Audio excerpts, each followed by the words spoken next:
जय हिंद एवरीवन, स्वागत है आपका हमारे channel Indian defence analysis Hindi में, जहां आपके लिए लेकर के आते हैं इंडियन डिफेंस की टॉप अपडेट्स को। और आज के इस वीडियो में हम बात करने वाले हैं एमडीएल के बारे में। दोस्तों, एमडीएल भारत की इकलौती शिपयार्ड कंपनी है जिसके पास डिस्ट्रॉयर्स को बनाने का एक्सपीरियंस भी है और एक्सपर्टीज भी उपलब्ध है। मौजूदा समय में एमडीएल प्रोजेक्ट 15B, जिसको हम विशाखापट्टनम क्लास के डिस्ट्रॉयर्स के तौर पर जानते हैं, उस प्रोग्राम को एग्जीक्यूट कर रही है और 2024 तक इस प्रोग्राम को कंप्लीट भी कर लिया जाएगा। वहीं इस समय एमडीएल प्रोजेक्ट 18 डिस्ट्रॉयर्स को लेकर के काफ़ी संजीदा है और बाकायदा उन्होंने जो प्रोजेक्ट 18 यानी हमारे जो नेक्स्ट जनरेशन डिस्ट्रॉयर्स हैं, इनको लेकर के भारतीय नौसेना से बातचीत भी करनी शुरू कर दी है। फाइनेंशियल ईयर 2023 की पहली तिमाही में जो इन्वेस्टर कॉल है, उस पर बात करते हुए फर्म ने यह इन्फॉर्म किया है कि टोटल 8 की संख्या में जो नेक्स्ट जनरेशन डिस्ट्रॉयर्स है, इनका निर्माण किया जाएगा और ये निर्माण हमें 2 फेजेस में देखने को मिलेगा।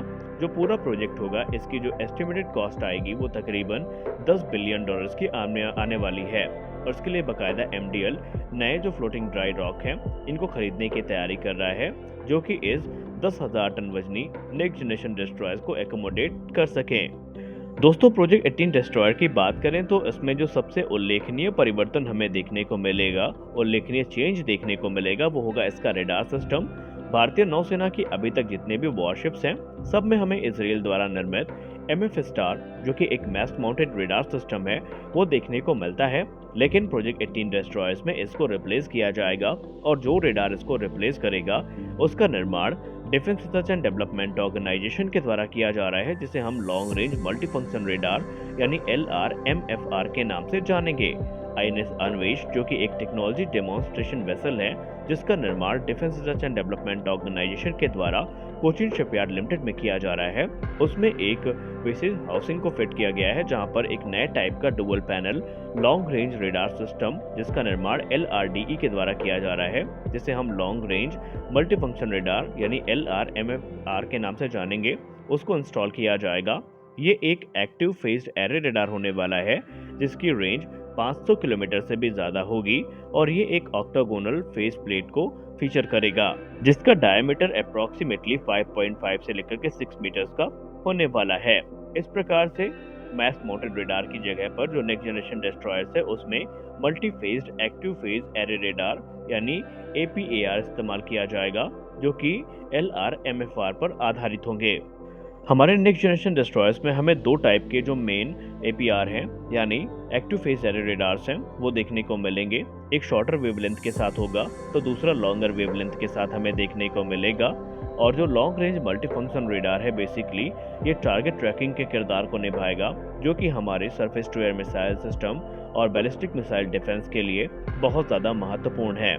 नेक्स्ट जनरेशन डिस्ट्रॉयर में हमसा NG, जो कि एक 3rd जनरेशन का ship borne hull mounted sonar system है, जिसको DRDO यानी defence research and development organisation के द्वारा विकसित किया गया है और BEL के द्वारा प्रोड्यूस किया गया है, वो भी इस्तेमाल किया जाएगा, जिससे ओवरऑल हमारे नेक्स्ट जनरेशन डिस्ट्रॉयर की जो कैपेबिलिटी है वो काफ़ी ज़्यादा इन्हेंस होगी।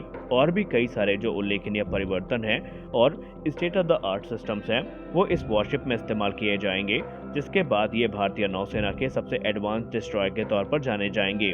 और एक्सपर्ट्स ये मानते हैं कि इन डिस्ट्रॉयर्स के आने के बाद भारतीय नौसेना की जो ताकत है वो कई गुना ज़्यादा बढ़ जाएगी। अब आइए जानते हैं कि हमारे जो नेक्स्ट जनरेशन डिस्ट्रॉयर्स हैं, इनमें कौन कौन से वेपन्स हमें देखने को मिलेंगे और इसकी फायर पावर क्या होने वाली है, तभी हम इसकी ताकत का सही आकलन कर पाएंगे। ये जो नेक्स्ट जनरेशन डिस्ट्रॉयर है, इसको इस प्रकार से विकसित किया जा रहा है कि यह स्वदेश निर्मित लगभग सारे वेपन सिस्टम्स को कैरी करने में सक्षम होगा और इसका इस्तेमाल मुख्य तौर पर एंटी सरफेस, एंटी सबमरीन और लैंड अटैक रोल्स में किया जाएगा। 128 वर्टिकल लॉन्च सिस्टम के साथ ये जो वॉरशिप है, ये मैसिव फायर पावर को कैरी करेगी। अगर हम की वेपन सिस्टम्स की बात करें तो इस डिस्ट्रॉयर में हमें ब्रह्मोस मिसाइल सिस्टम देखने को मिलेगा। ब्रह्मोस का नेक्स्ट जनरेशन वेरिएंट, जिसको हम ब्रह्मोस NG के नाम से जानेंगे, वो देखने को मिलेगा। Long range surface to air missile extended range यानी LRSAM-ER देखने को मिलेगी। निर्भय क्रूज मिसाइल देखने को मिलेगी।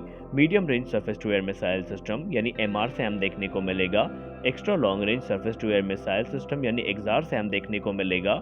और उसके अलावा vertical launch short range surface to air missile system यानी VLSR-SAM देखने को मिलेगी और एडवांस एयर डिफेंस देखने को मिलने वाला है।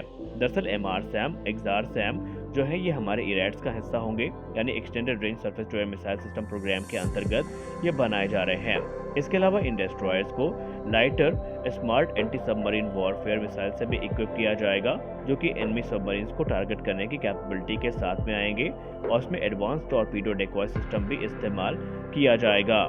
ये जो मिसाइल है इसकी रेंज 643 किलोमीटर की होगी, और ये अपने साथ एक लाइट वेट टॉर्पीडो जिसकी रेंज 20 किलोमीटर तक होती है उसको कैरी करेगी, जो कि 50 किलोग्राम के हाई एक्सप्लोजिव वॉरहेड से इक्विप होकर के आएगी। अगर हम नेक्स्ट जनरेशन डिस्ट्रॉयर के मेन टॉर्पीडो की बात करें तो जो वरुणास्त्र है हमारी, जो कि 533 mm की टॉर्पीडो है, ये इसका मेन आर्मामेंट होगा, या इसके जो मेन टॉर्पीडो आर्मामेंट के तौर पर इसमें इस्तेमाल करी जाएगी। नेक्स्ट जनरेशन डिस्ट्रॉयर्स में हमें यूनिवर्सल वर्टिकल लॉन्च सिस्टम देखने को मिलेगा, जो कि अलग अलग मिसाइल लॉन्चर्स को कैरी करने की जो नीड है उसको एलिमिनेट करेगा। वहीं इसमें 127 mm की जो मेन नेवल गन है वो देखने को मिल सकती है, और 376 mm की जो सुपर रैपिड गन्स हैं वो भी इसके आर्मामेंट का हिस्सा बनती हमें देखने को मिल सकती है।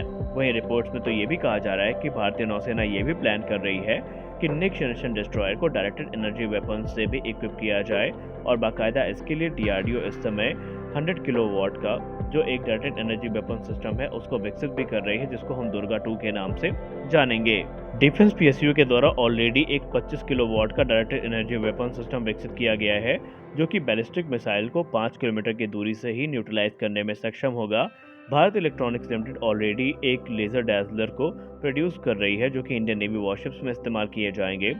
जो डायरेक्टेड एनर्जी वेपन होने वाले हैं ये नेक्स्ट जनरेशन डिस्ट्रॉयर में इस्तेमाल करे जाएंगे, और माना जा रहा है कि इसमें एक 100 किलोवाट का जो डायरेक्टेड एनर्जी वेपन है वो इस्तेमाल किया जाएगा, जो कि डीआरडीओ के द्वारा विकसित किया गया है। और ये जो डायरेक्टेड एनर्जी वेपन सिस्टम है ये क्लोजिंग वेपन सिस्टम के तौर पर एक्ट करेंगे, या हम यूँ कह लें कि जो हमारे ट्रेडिशनल क्लोजिंग वेपन सिस्टम है उसको ये कॉम्प्लीमेंट करने के या सप्लीमेंट करने के काम आएंगे। इसके अलावा defence research and development organisation electromagnetic rail gun project पे भी काम कर रहा है, और डीआरडीओ के द्वारा ऑलरेडी 10 मेगाजूल की एक जो रेल गन है वो विकसित करी गई है, और 100 मेगाजूल का जो कैपेसिटर बैंक है वो उस पर आधारित एक जो रेल गन है वो अंडर डेवलपमेंट है।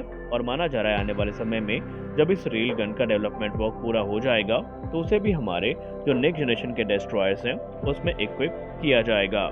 अब आइए बात कर लेते हैं इस नेक्स्ट जनरेशन डिस्ट्रॉयर के वर्टिकल लॉन्च सिस्टम के बारे में, क्योंकि इसमें संभावित है कि 128 की संख्या में जो वीएलएस हैं वो हमें देखने को मिलेंगे।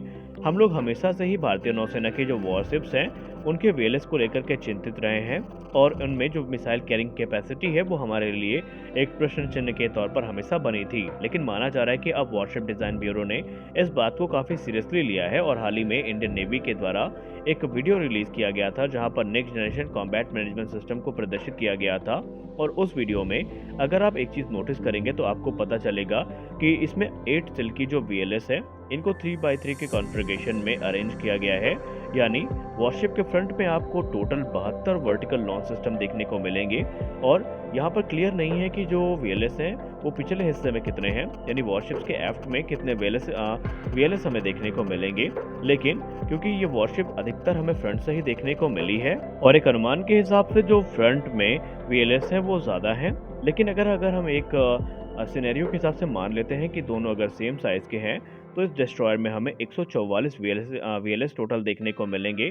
लेकिन अगर जो वीएलएस आफ्ट पे है यानी पिछले हिस्से में है, ये फ्रंट हिस्से से अगर छोटा होता है तो यहाँ पर तकरीबन 48 वीएलएस हमें देखने को मिलेंगे, और जो टोटल नंबर होगा वीएलएस का इस शिप में वो 120 होगा।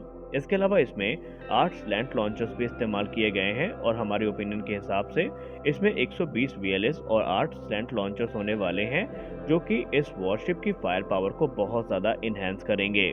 और ये जो वीएलएस इस्तेमाल करे गए हैं वॉरशिप में ये यूनिवर्सल वीएलएस होंगे, यानी हमें हर मिसाइल के लिए जो अलग लॉन्चर है वो यहाँ पर इंटीग्रेट करने की ज़रूरत नहीं पड़ेगी। तो आज के इस वीडियो में हमने बात करी हमारे नेक्स्ट जनरेशन डिस्ट्रॉयर्स के बारे में। हालांकि इस पे एक वीडियो हमने पहले भी बनाई हुई है जिसकी लिंक आपको ऊपर कार्ड में मिल जाएगी, आप उस वीडियो को ज़रूर देखिएगा ताकि आप इस वीडियो में ये जान सकें कि इसको पावर करने के लिए हम कौन सा इंजन इस्तेमाल करेंगे। वहीं इसके अलावा इसकी दूसरी कैपेबिलिटीज़ के बारे में आपको ज़रूर पता चलेगा। तो आज के इस वीडियो में बस इतना ही, मिलते हैं अगले वीडियो में किसी और अपडेट के साथ, तब तक के लिए जय हिंद।